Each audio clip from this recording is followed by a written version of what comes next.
Smart FM. Smart Career. Smart listeners, beberapa waktu lalu Audrey membaca sebuah artikel ya. Ada teman-teman yang baru saja interview ditanyain HRD, berapa jumlah motor yang kamu lihat ketika berangkat ke tempat ini. Mungkin kita kalau di posisi teman yang diinterview agak bingung juga ya harus menjawab apa, tapi ternyata ada penjelasan di balik HR yang menanyakan pertanyaan tersebut. Lantas gimana sih supaya kita bisa menghadapi pertanyaan-pertanyaan ataupun menghadapi berbagai jenis HRD yang bermacam-macam? Kita akan membahasnya dalam podcast Smart Career yang pastinya bersama dengan sosok yang sangat mumpuni di bidang karir gitu ya. Ada Teh Mia Marin. Hai Teh. Halo Kak Audrey, apa kabar? Baik. Iya, kita ketemu lagi ya di podcast yang keberapa nih ya? Pokoknya Sekian banyak. lah ya. Seperti biasa saya boleh izin dulu ya menyapa Silakan, smart Teh Mia. listener semuanya. Pastikan kalau sudah ketemu Teh Mia adalah smart karir yang aduhai. Apa itu aduhai? Agen dunia akhirat. Pastikan karir kita nggak cuma bermanfaat untuk dunia tapi juga akhirat. Sekarang kita akan bahas apa nih Kak Audrey? Kita akan bahas menghadapi HRD karena Oke. ternyata kalau aku lihat gitu ya di Iya. X biasanya banyak yang mengeluh-mengeluh nih Iya, Teh Mia. iya, Pertanyaan HR tuh aneh-aneh ya ternyata ketika Iya. interview. Cuman kan mungkin kalau kita di posisi yang ditanya kadang kan jadi bingung, bete, kesel. Iya. Kenapa sih pertanyaannya kok begini ya? Ini Iya, niat iya. nggak sih untuk membuat saya lolos Iya, gitu iya. ya? Kenapa sih pertanyaan HR tuh beragam-ragam? Teh Oke, Mia?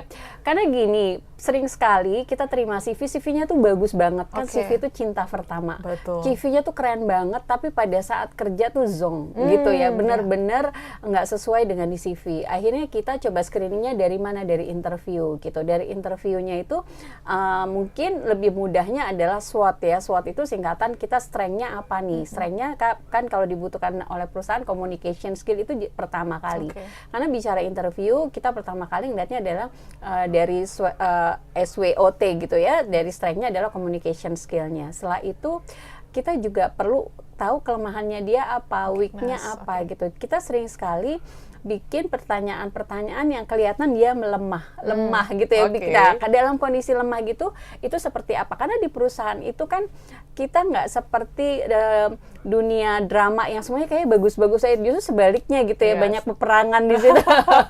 Ada peperangan emosi, ada skill, ada kompetensi gitu ya. Nah, weak-nya itu gimana? Nanti saya kasih tahu contoh-contohnya.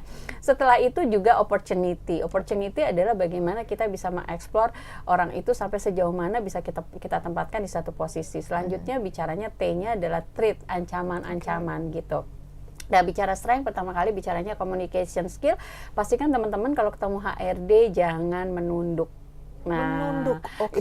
itu ya adalah salah satu strength kita kan. Simbol Kalau misalnya kepercayaan diri ya, kepercayaan diri adalah kita berdiri, duduk yang dengan posisi yang tegap, kita menatap, itu adalah strength-nya kita, communication skill. Kalaupun misalnya kita nggak bisa menjawab, nggak apa-apa, bilang aja maaf, saya belum bisa menjawab, boleh nggak kalau misalnya saya nanti jawabnya. Jadi jangan asal ngecap gitu. Betul. Ya. Terus kalaupun misalnya perlu jeda dulu juga nggak apa-apa gitu. Misalnya kita ditanya, ini adalah pertanyaan-pertanyaan kadang menjebak juga gitu ya. Kamu tahu nggak orang tua kamu tuh tanggal lahirnya tanggal berapa gitu. Sering sekali Gen Z banyak yang nggak tahu gitu. Malah lebih tahu tanggal pacarnya, Ya. temennya, ulang tahun orang tua nggak tahu gitu. Kenapa kita pingin tahu gitu? Karena seberapa deket sih dia sama orang tuanya.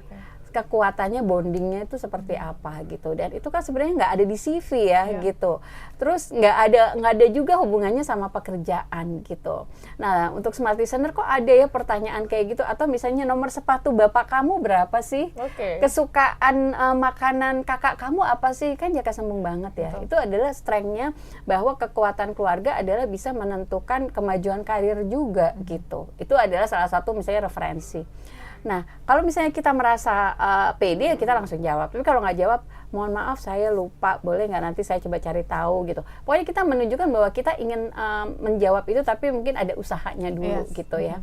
Selanjutnya kelemahannya kita, weakness-nya kita. Mungkin kayak tadi Kak Audrey bilang, kamu kalau di perjalanan ngitung nggak sih berapa ini kamu gitu ya, berapa motor. Kendaraan. Nah, itu kan menunjukkan kelemahan kita, karena kayak kita nggak ngitung gitu Iya. kan. Kita bisa bilang apa adanya. Mungkin itu kelemahan saya, bahwa saya memang nggak pernah ngitung gitu. Jadi kita jangan langsung marah-marah, karena kalau di perusahaan itu sering sekali namanya pekerjaan itu banyak yang kita justru nggak tahu. Iya kan, kita justru nggak tahu. Nah, kita coba mencari tahu gitu. Nah, di sini adalah untuk menunjukkan bahwa dunia pekerjaan itu memang startnya dari interview yang receh-receh, tapi itu untuk menunjukkan dari rekruter bagaimana si kandidat ini menghadapi tantangan, bagaimana dia menunjukkan kelemahannya, bagaimana dia menunjukkan emosinya. Kan kalau bicara perusahaan itu kita menentukan IQ-nya, SQ-nya juga, EQ-nya juga, emosionalnya juga. Kalau belum apa-apa weakness-nya kita pojokin terus langsung marah-marah, apalagi di perusahaan gitu kan. Selanjutnya juga bicaranya opportunity. Opportunity misalnya, Kak Audrey kalau misalnya saya tempatkan di bagian administrasi gimana gitu. Misalnya Kak Audrey pengalamannya justru di PR. Nah, kita jangan langsung bilang nggak bisa Bu, saya pinginnya di PR, iya gitu kan, udah gak dalam tanda kutip gajinya udah sejuta gitu ya. Nah, kita juga bisa berdiplomasi. Boleh Bu, kalau misalnya kesempatan saya di administrasi, mungkin di administrasi itu saya bisa banyak belajar bagaimana caranya nanti saya bisa mengejar karir saya di PR. Lebih menarik nggak sih jawabannya gitu? Karena sekarang nih Kak Audrey, kalau saya interview Gen Z, malah ujung-ujungnya saya yang diinterview. Oke, gimana tuh? Iya, misalnya gini, kamu ngelamarnya misalnya di posisi IT, tapi adanya nih di posisi sales. Ya, Ibu tahu sendiri, emang nggak ada Bu posisi IT apa ini gitu-gitu. Kenapa Ibu panggil saya gitu? Padahal intinya rekruter itu mau ngecek, mau tahu bagaimana dia berdiplomasi gitu. Jadi nggak harus misalnya kita langsung ngegas gitu ya sama si rekruter. Selanjutnya bicaranya adalah tantangan. Tantangan itu mungkin kita bisa bertanya ke para Gen Z atau para kandidat gitu ya. Kalau misalnya pandemi terjadi lagi, kira-kira apa yang akan kamu lakukan gitu. Nah, kadang ada juga yang jawab, ya gimana nanti aja Bu gitu. Terus atau misalnya ya kita bisa melakukan hal yang sama, WFO, terus kita WFH gitu.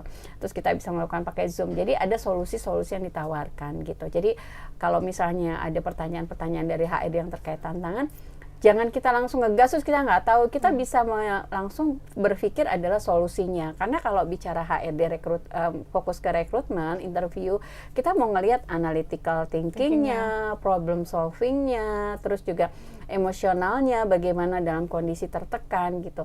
Karena kalau udah bekerja kan itu istilahnya kita sudah masuk dengan posisi screening cukup tinggi. Tapi kalau interviewnya sendiri udah marah-marah itu kayaknya udah selesai deh gitu. Atau pernah juga kan viral kan, dari universitas ternama, tiba-tiba masa saya cuma digaji 8 juta, ya nggak sih? Ingat nggak sih? Betul. Nah, offering itu sebenarnya bagian dari perusahaan, bisa aja dikecil-kecilin gitu, karena nggak semua kebutuhan perusahaan itu bicaranya gaji, karena perusahaan juga pingin misalnya dia daya juangnya, daya belajarnya, mungkin bisa jadi kalau pas masuk gajinya lebih dari 8 juta, bisa jadi 9 atau 10, tapi kita tunjukkan dulu bahwa kembali lagi ya, bekerja itu adalah belajar yang dibayar. Kita fokus bahwa kita ingin belajar dulu gitu. Oke.